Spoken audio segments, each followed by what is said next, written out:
Limiting gatherings to less than 50 people, restricting restaurants to takeout, and shutting down bars is the latest measure by Washington State Governor Jay Inslee, who signed an emergency declaration on Tuesday to contain the spread of coronavirus. Representative Irwin, and I'm signing this bill. Locals in the Seattle area share their thoughts on the measures put by Governor Jay Inslee and how it could impact the local economy. I almost feel as if the measures being taken are causing more problems than they're solving. In terms of economics for small business owners, for people who are trying to go to work at a place where there's large gatherings of people, it's basically shut down our jobs. And from what I understand, most of the people who have died from this illness or have contracted it are people who are susceptible to that anyways, because of their age or from prior factors. I feel like the fear that it's causing is more harm than good. Workers concerned, they're laid off. All the restaurants in my neighborhood, the food trucks that service Amazon, it's right over the hill, they're not there. They're gone.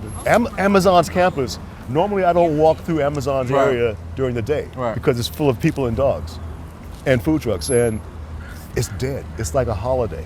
The whole city is like a holiday.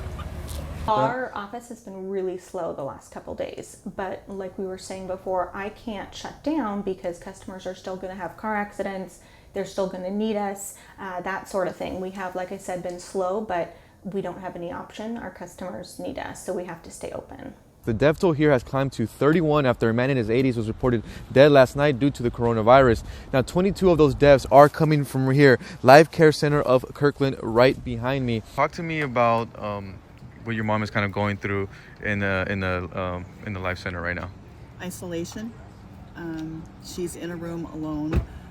She has people come in and drop off her nails, but she doesn't have physical therapy anymore or anything like that. So she's very alone. What about you? How's the process going? As she said, her care is minimal. As they said, the staff is much less. So isolation is very hard on you. But she is positive for the virus, so she has symptoms and has been slowly deteriorating. Today, she's a little bit better.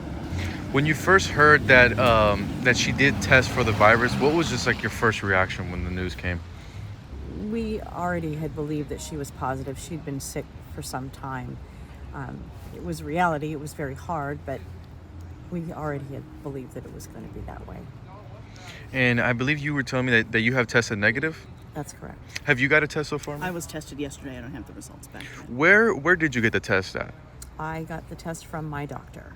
UW Medicine did it, and I got the results back hours later. So they're very quick. Okay. And then when was the last time you were able to speak with Mom? We were just speaking through the window on the phone. I was actually in the Life Care Center on the 28th. Was the last time I was in. And what has has she give you any maybe feedback on how she's doing? Maybe just like the day-to-day in there? It's up and down, really. So some days are better than others. This is 2 weeks today that she's been in her room. So Alone. Do you think it would be important to just stop all family visits due to the fact that President Trump has now announced a 30-day ban from those from Europe traveling in? We've seen the country of Israel close its borders. There's some here in the public that I've interviewed that are concerned with the family visits and how fast it's spreading, and that the U.S. has not been able to keep up with the test. We are actively discouraging visits, but there are those who feel that they need to come in, and we will work with them if that's what they deem as important. But again, we are not a facility, we do not have the training nor the mandate yet to completely lock doors. But to be frank, most people are following this guideline. I'm not even certain that, I can't speak to who has visited, but it's been very, very few people in the last several days who have actually entered the facility, who aren't essential staff. According to state officials, Washington has over 1,000 confirmed cases of coronavirus, with the death toll reaching 54. Majority of those deaths coming from the nursing home in Kirkland. With the emergency declaration signed by Governor Jay Inslee, the state hopes to contain the virus. For the Ventura Report, this is George Ventura. Obviously are an epicenter of this virus.